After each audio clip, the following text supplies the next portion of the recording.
तुर्कियों के कब्जा में था। और जब 2005 में नीतीश कुमार जी बिहार के मुख्यमंत्री बने, 20 साल से बिहार के लोग खुली हवा में सांस ले रहे हैं, खुली हवा में सांस ले रहे हैं। चुनाव प्रचार के आखिरी दिन केसरिया में निकला जन सैलाब। केंद्रीय मंत्री राजीव रंजन सिंह उर्फ लल्लन सिंह और लोक गायिका मैथिली ठाकुर ने पूरी ताकत झोंका और जेडीयू उम्मीदवार के पक्ष में निकाला गया विशाल रोड शो। तो ये केसरिया विधानसभा के जेडीयू उम्मीदवार शालिनी मिश्रा के पक्ष में केंद्रीय मंत्री राजीव रंजन सिंह उर्फ लल्लन सिंह और आपको बता दें कि मशहूर गायिका मैथिली ठाकुर जो भाजपा नेत्री है, जो उम्मीदवार इस बार के विधानसभा चुनाव में थी, उनके द्वारा और केसरिया विधायक की उपस्थिति में ना जाने वो जन सैलाब के साथ केसरिया के धनगढ़ा चौक और डुमरिया घाट होते हुए केसरिया पीताम्बर चौक पे रोड शो पहुंचा और केसरिया पीताम्बर चौक से राजपुर होते हुए आपको देखिए दरमाहा पंचायत दिवारी देवी माता के स्थान पर जाकर के वो रोड शो खत्म हुआ और वहां विशाल जनसभा का आयोजन किया गया, जिसमें लल्लन सिंह ने बताया कि आपको बताया जेडीयू को विकास के नाम पर वोट दे और वो जंगल राज भूले नहीं। 2005 के पहले ना तो रोड था, ना तो बिजली था, ना तो आपके घर में एसी था, ना तो पंखा था। ये नीतीश सरकार की देन है कि आज महिलाओं को 1100 रुपए और बुजुर्ग वृद्धा पेंशन लोगों को जो मिल रहा है, जैसे अनेकों दर्जनों योजनाओं को गिनाते हुए शालिनी मिश्रा के पक्ष में वोट मांगे लल्लन सिंह और बताएं कि फिर से शालिनी मिश्रा को जिताइए आप लोग और हम आप सबों के बीच केसरिया में दूसरी बार आएंगे। तो मैथिली ठाकुर ने अपने गानों से लोगों को संबोधित किया और वोट मांगा शालिनी मिश्रा के पक्ष में कि नीतीश कुमार के हाथ को मजबूत कीजिए और विकास के नाम पर वोट दीजिए। 2005 के पहले वाले जंगल राज को याद करते हुए तीर छाप पर बटन दबाएं। तो ये आपको बता दें कि शालिनी मिश्रा के पक्ष में आपको बता दें कि भाजपा नेत्री आपको मैथिली ठाकुर ने तो ये वोट मांगी अपने गायकी की आवाज में। तो ये केसरिया में भारी जन सैलाब देखने को मिला। जो रोड शो में काफिला था, बाइक का हो चाहे 4 व्हीलर का हो, तो ये आपको तो चुनाव प्रचार के आखिरी दिन जो ये शो निकला, जो ये रोड शो देखने को मिला, इससे अब केसरिया में आने वाले अब जनता तय करेगी कि अब किसके सर पर सेहरा सजाएगी केसरिया की जनता। तो केसरिया की जनता अब किसके सर पे सेहरा सजाएगी देखना दिलचस्प होगा। ये रोड शो बहुत सारा चेहरा को अब दर्शाता है कि आखिर केसरिया में कौन आएंगे और केसरिया के विधायक कौन बनेंगे। हालांकि इस रोड शो की चर्चा पूरे विधानसभा में है और आपको बता दें कि अब कार्यकाल देखा जा रहा है और आपको बता दें कि सबकी अब मतदान की तिथि आ गई है और 24 घंटे बाद मतदान होना है। और बिहार विधानसभा चुनाव, ये लोकतंत्र के महापर्व में आप सब बढ़ चढ़कर मतदान करें और मतदान के बाद अपनी सरकार चुने और अपनी विधायक चुने। शुभकामनाएं। देखते रहिए सत्याग्रह न्यूज़ 24। सुनिए क्या शालिनी मिश्रा जी ने इतना लंबा रोड शो कर रख दिया कि रोड शो करते हुए यहाँ पर तो इसलिए मुझको तो क्षमा करिए ही, इनको भी क्षमा कर दीजिए हमारे विलंब से आने के लिए।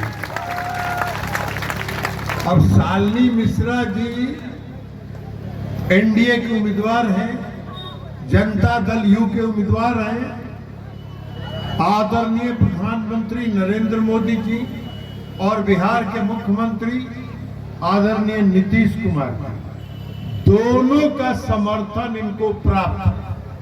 अब इन दोनों का समर्थन जब प्राप्त है तो अब आपको अपना आशीर्वाद इनको दे के आप विधानसभा में भेज देना।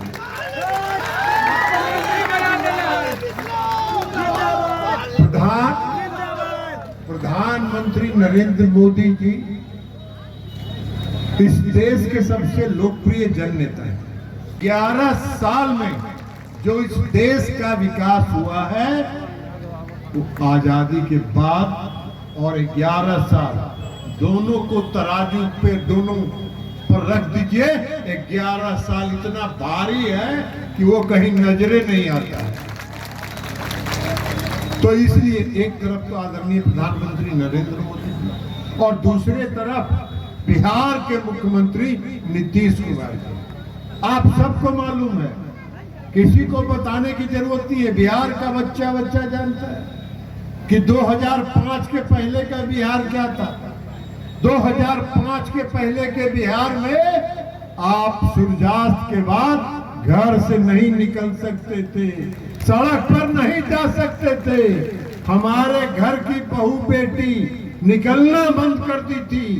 15 साल बिहार आतंकियों के कब्जा में था। और जब 2005 में नीतीश कुमार जी बिहार के मुख्यमंत्री बने, 20 साल से बिहार के लोग खुली हवा में सांस ले रहे हैं, खुली हवा में सांस ले रहे हैं। बिहार में विकास भी हो रहा है, रोड भी बन रहा है, सड़क बन रहा है, पुल बन रहा है, पुलिया बन रहा है, कानून व्यवस्था दुरुस्त है, गांव-गांव घर-घर बिजली है। और जब बिजली घर-घर पहुंच गया तो नीतीश कुमार जी ने कहा कि भाई बिजली तो पहुंच गया, अब बिजली का बिल इतना आ रहा है कि लाइन कट जा रहा है। गरीब लोग, गांव के लोग कहां से बिजली का बिल देंगे? उन्होंने कहा 125 यूनिट सबको मुफ्त कर दो। 125 यूनिट बिजली मुफ्त कर दिया। उन्होंने कहा कि वृद्ध लोग जो हैं, जो दिव्यांग हैं, जो विधवा हैं, उनको पेंशन मिलता है 400 रुपया। बरसों से पेंशन मिल रहा है, बढ़ना चाहिए था, सबका बढ़ता है, कर्मचारी का भी वेतन बढ़ता है, सबका बढ़ता है। अब वृद्ध लोगों का कुछ बढ़ ही नहीं रहा था। एक के मरते नीतीश कुमार जी ने 3 गुना बढ़ा दिया, 1100 रुपए कर दिया। और उसके बाद उन्होंने देखा कि माँ बहन लोग जो है, माँ बहन लोगों को भी मजबूत करना है ना, तो महिलाओं को भी मजबूत करना है, सशक्त करना है। तो और जो काम सो किया उन्होंने। अब महिलाओं के बिहार में 2 करोड़ 70 लाख परिवार है। बिहार की सरकार ने फैसला किया है कि हर परिवार 2,70,000 करोड़ के हर परिवार में एक महिला को 10,000 रुपया दिया जाएगा। सिर्फ निर्णय नहीं है, सिर्फ घोषणा नहीं है, सबके खाता में 10,000 रुपया आने लगा है। और जो महिलाएं बची हैं उनका भी पंजीकरण हो रहा है, रजिस्ट्रेशन हो रहा है।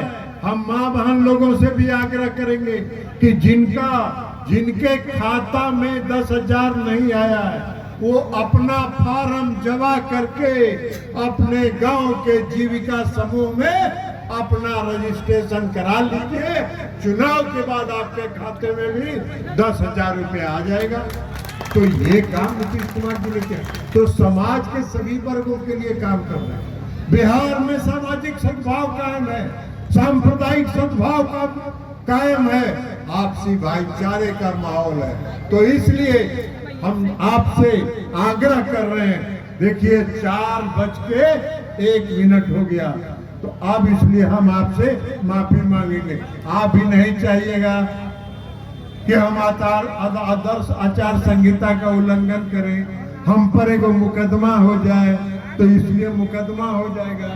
तो इसलिए हम आपसे आग्रह करते हैं, अंत में हम आपसे प्रार्थना करते हैं कि आपका एक वोट तीर छाप पर बटन दबा के शालिनी मिश्रा को जिताइए। अब बताइए, सब लोग जिताइएगा ना? सब लोग जिताइएगा। तो आप लोगों के आशीर्वाद मिल गया तो हम माला इनको आप लोगों के तरफ से दे दें।